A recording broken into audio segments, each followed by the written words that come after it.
نعبده ونصلي على رسوله الكريم أما بعد فأعوذ بالله من الشيطان الرجيم بسم اللہ الرحمن الرحیم۔ اللہ تعالیٰ کا ذکر اتنا کرو کہ لوگ مجنوں کہنے لگے۔ حضور اقدس صلی اللہ علیہ وآلہ وسلم کا ارشاد ہے کہ اللہ کا ذکر ایسی کثرت سے کیا کرو کہ لوگ مجنوں کہنے لگیں۔ راوی احمد ابو لئی۔ دوسری حدیث میں یہ کہ ایسا ذکر کرو کہ منافق لوگ تمہیں ریاکار کہنے لگیں۔ اس حدیث سے یہ بھی معلوم ہوا کہ منافقوں یا بے وقوفوں کی ریاکار کہنے یا مجنوں کہنے سے ایسی بڑی دولت چھوڑنا نہ چاہیے، بلکہ اس کثرت اور اہتمام سے کرنا چاہیے کہ یہ لوگ تم کو پاگل سمجھ کر تمہارا پیچھا چھوڑ دیں۔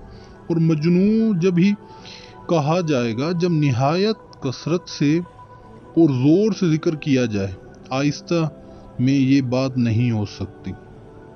ابن کثیر رحمۃ اللہ علیہ نے حضرت عبداللہ بن عباس رضی اللہ عنہ سے نقل کیا ہے، وہ فرماتے ہیں کہ حق تعالی شانہ نے کوئی چیز بندوں پر ایسی فرض نہیں فرمائی جس کی کوئی حد مقرر نہ کر دی ہو اور پھر اس کے عذر کو قبول نہ فرما لیا ہو، بجز اللہ کے ذکر کے نہ اس کی کوئی حد مقرر فرمائی اور نہ عقل رہنے تک کسی کو معذور قرار دینا۔ چنانچہ ارشاد ہے اذکر اللہ ذکر کثیرا، اللہ جل شانہ کا خوب کثرت سے ذکر کیا کرو، رات میں، دن میں، جنگل میں، دریا میں، سفر میں، حضر میں، فقر میں، تو نگری میں، بیماری میں، صحت میں، آہستہ اور پکارو ہر حال میں۔ حافظ ابن حجر رحمۃ اللہ علیہ نے اپنی کتاب منبیہات میں لکھا ہے کہ حضرت عثمان رضی اللہ عنہ سے قرآن پاک کی ارشاد وَكَانَ تَحْتَهُ كَنْزٌ لَهُمَا میں منقول ہے کہ وہ سونے کی ایک تختی تھی جس میں 7 سطریں لکھی ہوئی تھی، جن کا ترجمہ یہ ہے۔ ایک نمبر یہ کہ مجھے تعجب ہے اس شخص پر جو موت کو جانتا ہو پھر بھی ہنسے۔ دوسرا نمبر یہ کہ مجھے تعجب ہے اس شخص پر جو یہ جانتا ہو کہ دنیا آخر ایک دن ختم ہونے والی ہے پھر بھی اس میں رغبت کرے۔ مجھے تعجب ہے اس شخص پر جو یہ جانتا ہو کہ ہر چیز مقدر سے ہے پھر کسی چیز کے جاتے رہنے پر افسوس کرے۔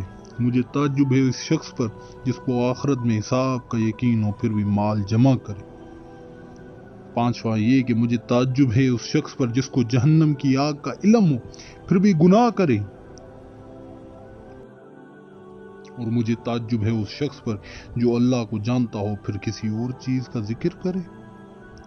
مجھے تعجب ہے اس شخص پر جس کو جنت کی خبر ہو پھر دنیا میں کس چیز کی راحت پائے۔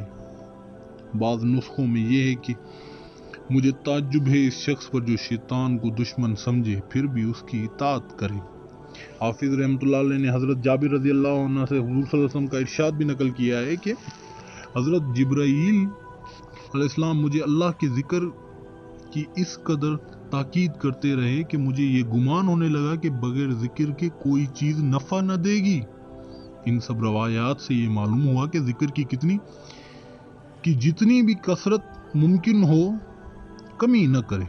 لوگوں کے مجنوں، یار یا کار کہنے کی وجہ سے اس کو چھوڑ دینا اپنا ہی نقصان کرنا ہے۔ صوفیہ نے لکھا ہے کہ یہ بھی شیطان کا ایک دھوکہ ہے کہ اول وہ ذکر سے اس خیال سے روکتا ہے کہ لوگ دیکھیں گے، کوئی دیکھے گا تو کیا کہے گا وغیرہ وغیرہ، پھر شیطان کو روکنے کے لیے یہ ایک مستقل ذریعہ اور حلیہ ملتا ہے۔ اس لیے یہ تو ضروری ہے کہ دکھلانے کی نیت سے کوئی عمل نہ کرے، لیکن اگر کوئی دیکھ لے تو بھلا اسے دیکھے، اس وجہ سے چھوڑنا بھی نہ چاہیے نا، دیکھنے سے کیا ہوتا ہے۔ حضرت عبداللہ رضی اللہ عنہ ایک صحابی رضی اللہ عنہ ہیں جو لڑکپن میں یتیم ہو گئے۔ چچا کے پاس رہتے تھے، وہ بہت اچھی طرح رکھتا تھا، گھر والوں سے چھپ کر مسلمان ہو گئے تھے۔ چچا کو خبر ہو گئی تو اس نے غصے میں بالکل ننگا کر کے نکال دیا۔ ماں بھی بیزار تھی، لیکن پھر ماں تھی ایک موٹی سی چادر ننگا دیکھ کر دے دی، جس کو انہوں نے 2 ٹکڑے کر کے ایک 77 ڈھکا، دوسرا اوپر ڈال لیا، مدینہ طیبہ حاضر ہو گئے، حضور صلی اللہ علیہ وسلم کے دروازے پر پڑے رہے اور بہت کثرت سے بلند آواز کے ساتھ ذکر کرتے تھے۔ حضرت عمر رضی اللہ تعالیٰ عنہ نے فرمایا کہ کیا یہ شخص ریاکار ہے کہ اس طرح ذکر کرتا ہے؟ حضور صلی اللہ علیہ وسلم نے فرمایا نہیں، بلکہ یہ ادابین میں ہے۔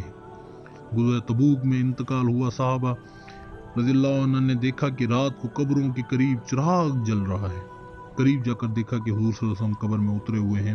حضرت ابو بکر رضی اللہ عنہ حضرت عمر رضی اللہ عنہ کو ارشاد فرما رہے ہیں کہ لاؤ اپنے بھائی کو مجھے پکڑا دو۔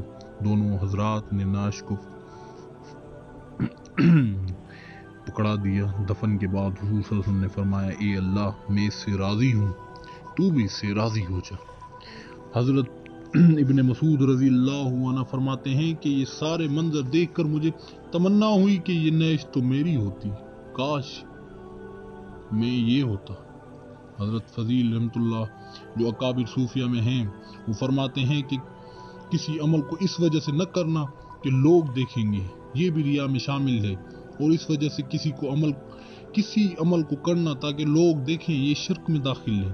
ایک حدیث میں آیا ہے کہ بعض آدمی ذکر کی کنجیاں ہیں کہ جب ان کی صورت دیکھی جائے تو اللہ کا ذکر کیا جائے، یعنی ان کی صورت دیکھ کر ہی اللہ کا ذکر یاد آئے۔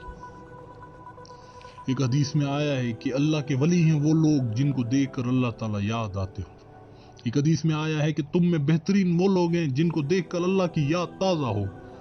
ایک حدیث میں آیا ہے کہ تم میں سے بہترین شخص وہ ہے جس کو دیکھنے سے اللہ تعالیٰ یاد آتے ہوں اور اس کے کلام سے علم میں ترقی ہوتی ہو اور اس کے اعمال سے آخرت کی رغبت پیدا ہوتی ہو، اور یہ بات جب بھی حاصل ہو سکتی ہے جب کوئی شخص کثرت سے ذکر کی عادت اپنے آپ میں ڈال لے، اور جس کو خود ہی توفیق نہ ہو اس کو دیکھ کر کیا کسی کو اللہ کی یاد آئے گی۔ بعض لوگ پکار ذکر کرنے کو بدعت اور ناجائز بتاتے ہیں، اور یہ خیال حدیث پر نظر کی کمی کی وجہ سے پیدا ہو گیا۔ مولانا عبدالحی رحمۃ اللہ علیہ صاحب نے ایک رسالہ صباحت الفکر اسی مسئلے میں تصنیف فرمایا ہے، جس میں تقریباً 50 حدیثیں ایسی ذکر فرمائی ہیں جن سے جہر پکار کر ثابت ہوتا ہے، البتہ یہ ضروری امر ہے کہ شرائط کے ساتھ اپنی حدود کے اندر ہی، کسی کو تکلیف کا سبب نہ ہو۔